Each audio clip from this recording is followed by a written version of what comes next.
So the third new rule of money is, I think the big mistake is, I hear so many people say it's important to save.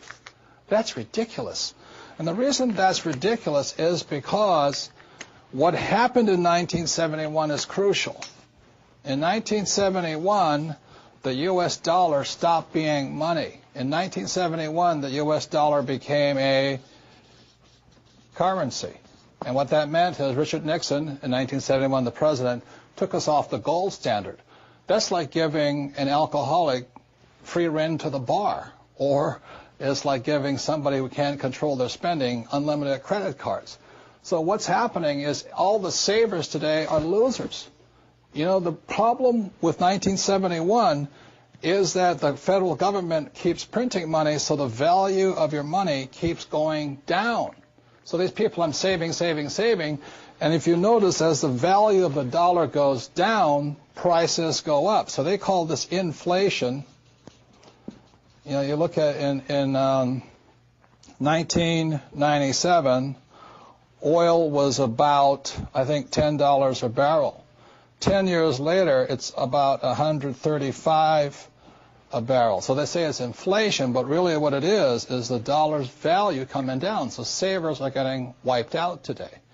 So to keep saying to yourself and to your kids to save money, that is not the new rule. That's an old rule.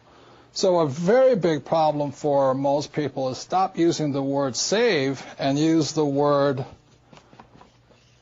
hedge. You've got to hedge your money, hedge against losses. Like when I buy a stock, I put a hedge in. I put a stop loss or a put inside of it or a call, whatever I'm doing. I want to stop it. So today, I don't save money. I'm hedging. So in 1997, I started investing in oil, gold, and silver. So as the dollar dropped, oil, gold, and silver went up. So I'm not betting so much on oil, gold, and silver. I'm betting against the U.S. dollar. And that's why this idea that you're going to tell people you need to save money, that's really, really an obsolete idea, because the idea went obsolete in 1971. The U.S. dollar in the last few years has lost almost 80% of its purchasing power. And the prediction is, because this has happened throughout history, it happened thousands of years ago with the Romans, with the Greeks, with the Germans, with the English, the Japanese, and the Chinese. Every time they've made money into a currency, something you could print at unlimited, every time that has happened, the currency has gone to its true value, which is zero. So I am afraid as this economic volatility continues, the savers who were operating by the old rules of money are just going to get wiped out because the purchasing power of their dollar is going to go down. So even if the bank's paying you 5 to 10% interest, you can't keep up with the banks printing money. So that's the old rule of money, is saving money, and the new rule is hedge. You've got to be able to see what's coming up as something else is coming down. The last thing I want to point out to you on this idea of saving money is this. One of the biggest misunderstandings in the world today is what they talk about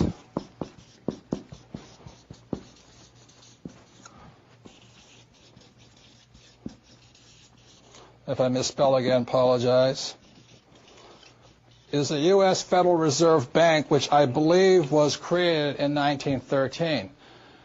In 1971, the reason 1971 is such an important time was because the U.S. Federal Reserve became the bank to the world. They could print as much money as they wanted. Never in the history of the world has anybody been allowed to print money for the rest of the world. Let me backtrack one more time. I talked about how the Romans did it, the Greeks did it, and all this. Every time people have done this, chaos has broken out, and that's why there's chaos in the world today. So in 1913, when the U.S. Federal Reserve Bank was created, they were basically allowed to print money for the world. Every time that has happened throughout history, a despot has arrived. For example, in 1933, a man named Adolf Hitler rose to power when the Weimar Republic was allowed to print as much money as it wanted to do. And in Russia, when Russia's currency broke down, a man named Lenin rose. When the Chinese economy broke down, Mao Zedong rose. When the Yugoslavian government broke down, Milosevic arose.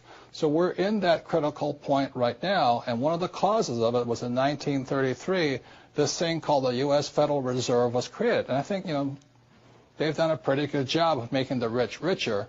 Unfortunately, many of the poor are getting poor. One of the problems of this is you have to understand that, first of all, the U.S. Federal Reserve Bank is not U.S. It is made up of a bunch of international rich guys from all over the world. The second thing, it is not federal. It's not a U.S. entity. It is, again, a bunch of rich banks from all over the world.